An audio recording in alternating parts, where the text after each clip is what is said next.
آقا کریم نے جو آخری وصیت اپنی امت کو کی، فرمایا لوگوں میں تمہیں دو چیزوں کی وصیت کرتا ہوں، ایک الصلاۃ الصلاۃ، نماز نماز، یعنی نماز کو نہ چھوڑنا، اور دوسری وصیت یہ تھی کہ میں دو کمزوروں کے بارے میں تمہیں اللہ سے ڈراتا ہوں، ایک غلام اور دوسری تمہاری بیویاں، ان دو کمزوروں کے بارے تمہیں اللہ سے ڈراتا ہوں، ان پہ ظلم نہ کرنا، انہوں نے بھاگ تو جانا نہیں ہے، گھر سے نکل تو جانا نہیں ہے، تو ان پہ ظلم کرو گے تو یہ دکھی ہو جائیں گے۔ تو آقا کریم علیہ السلام نے فرمایا ان دو کمزوروں کے بارے میں تمہیں اللہ سے ڈراتا ہوں۔ تو صاحبو، میرے اور آپ کے آقا و مولا حضور نبی رحمت صلی اللہ علیہ وآلہ وسلم نے یہی ہمیں وصیتیں کی، عورتوں کے ساتھ اس نے سلوک کرنے کا، اور عورتوں کو حکم دیا کہ تم اپنے خامند کے ساتھ اس نے سلوک کرو، بلکہ فرمایا کہ اگر اللہ کے علاوہ کسی کو سجدہ جائز ہوتا تو میں بیوی کو حکم دیتا کہ وہ اپنے خامند کو سجدہ کیا کرے۔ اللہ تعالیٰ جل شانہ کی بارگاہ میں دعا ہے کہ مجھے اور آپ کو رسول کریم کے بتائے ہوئے راستوں پر چلنے کی توفیق عطا فرمائے۔ تم میں سے کامل ایمان اس شخص کا ہے جس کے اخلاق اچھے ہیں، خلق اچھا ہے، جس کا منہ میٹھا ہے، جس کی بولی ٹھیک ہے۔ وہ کیا کسی نے کہا تھا، لہجے میں اگر رس ہو تو دو بول بہت ہے۔ انسان کو رہتی ہے محبت کی زبان یاد، انسان کو محبت کی بولی یاد رہتی ہے۔ تو کہا کہ جس کا خلق اچھا، اور دوسرا فرمایا جو اپنے اہل خانہ کے ساتھ ٹھیک ہے، سارے زمانے سے ٹھیک ہے، گھر والوں سے ٹھیک نہیں ہے، تو پھر کیسے زندگی میں سکون آئے گا، طمانینت آئے گا، کیسے چین آئے گا؟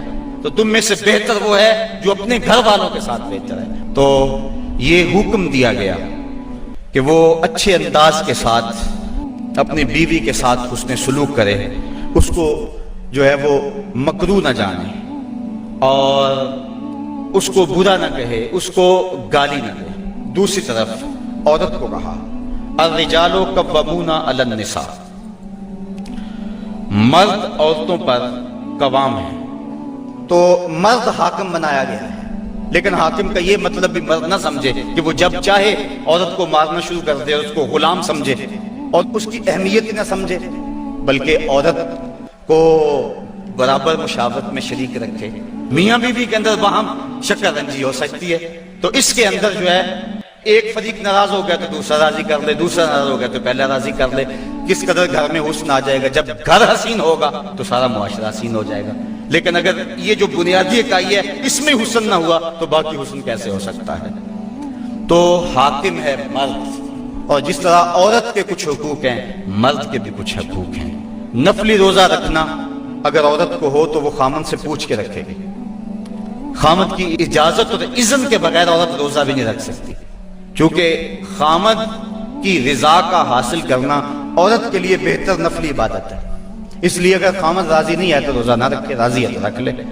اور فرمایا حضور علیہ السلام نے دوسری بات یہ ہے کہ وہ اس کے گھر میں جس کو وہ ناپسند کرتا ہے اس کو آنے نہ دے، اذن نہ دے۔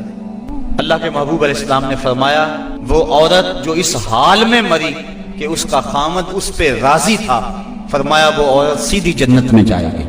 تو عورت کی جنت مرد ہے، اگر وہ مرد کو راضی کر دے گی تو جنت کی راہوں کی مسافر ہے، اور اگر وہ اپنے شوہر کو راضی نہیں کر پاتی تو اللہ کے محبوب علیہ السلام نے فرمایا میں نے کثرت کے ساتھ عورتوں کو دوزخ میں دیکھا ہے۔ عرض کی حضور کس وجہ سے؟ فرمایا ایک تو کثرت سے لعنت کرنے والی ہوتی ہے، اور دوسرا خامند کی ناشکری کرنے والی ہوتی ہے۔ یہ دو بد خصلتیں عورت میں ایسی ہیں جو عورت کو جہنم کا ایندھن بنا دیتی ہیں۔ ورنہ عورت جو اپنے خامند اور شوہر کے ساتھ وفا کرتی ہے، کسی بزرگ نے کہا کہ عورت نے دو بول بولے کہ میں تیری ہوں، پھر زمانہ بدل گیا وہ نہ بدلی، اس نے وفا کی حد کر دی۔ تو وہ بزرگ کہتے ہیں جس طرح عورت نے وفا کی حد کر دی، اگر بندہ اپنے رب سے حد کر دے یوں وفا کی تو اللہ کتنا کرم اس کے اوپر فرمائے۔ اب عورت دکھ بھی سہتی ہے، تکلیفیں بھی سہتی ہے، لیکن اپنے اس قول سے نہیں پھرتی، بدلتی نہیں ہے۔ اس کی آرزو یہ ہوتی ہے اس گھر میں سرخ جوڑا پہن کے آئی تھی، سفید لباس لے کر نکلوں اس گھر سے، یہ اس کی آرزو ہوتی ہے۔ اور کسی عورت کی یہ خوش قسمتی ہے تو عورت اگر اپنے خامند کو راضی رکھتی ہے تو وہ جنت کی مسافرہ ہے۔